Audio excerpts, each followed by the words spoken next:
Now, let's talk about HDR editing in LumaFusion. For this demo, I'll be using both Dolby Vision footage shot on an iPhone 12 Pro and HLG footage shot on a Panasonic Lumix S5.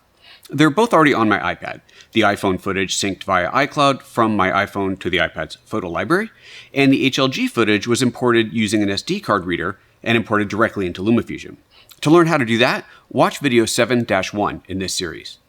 The reason you have to import directly into LumaFusion and not into the Photos library first is that even as of iOS 14, you still can't import 10-bit footage from an SD card into the Photos app. Fortunately, the easy workaround is to import directly into LumaFusion, which actually saves a step anyway.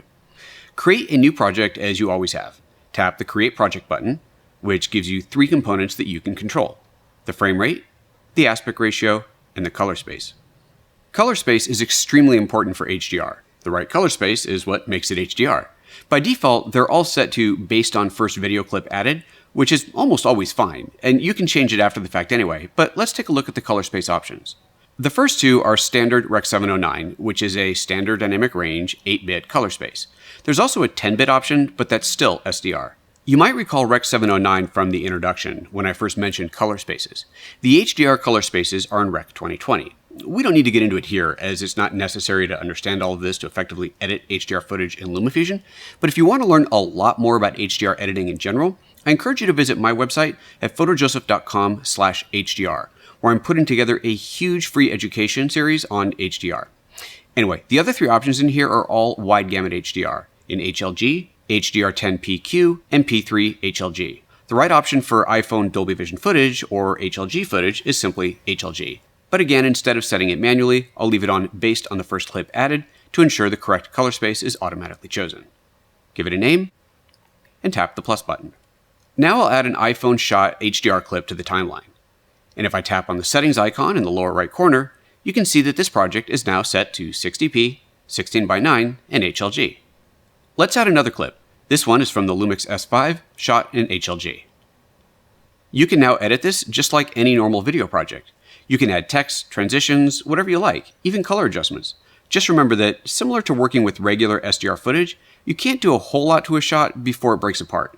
If you do any color adjustments, be sure to view your final project on a true HDR screen before you publish it to ensure it still looks as expected. Finally, you're ready to share your project with the world.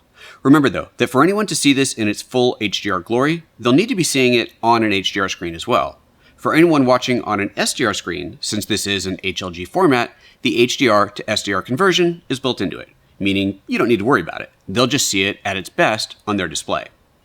When you tap the Share button and choose Movie, you'll see that the options are already set correctly for HDR delivery.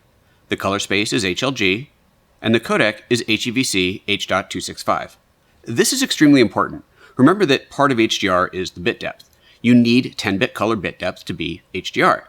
The format you're most likely used to delivering in, H.264, is only 8-bit. Fortunately, you can't actually make a mistake here, as HEVC is the only option, but it's still good to know. Export that, and once it's rendered, let's have a look at it in the Photos app, where you'll see that it has the HDR badge and plays back in HDR. What about sharing to YouTube though? Let's go back and share the movie again, this time to YouTube. Once again, the settings are all fine the way they are. I'll go ahead and upload this video to my channel as a private video, and then let's see what it looks like on YouTube. YouTube will take some time to process the file, especially since it's 4K, 60p, and HDR, so I'll see you back here in a bit.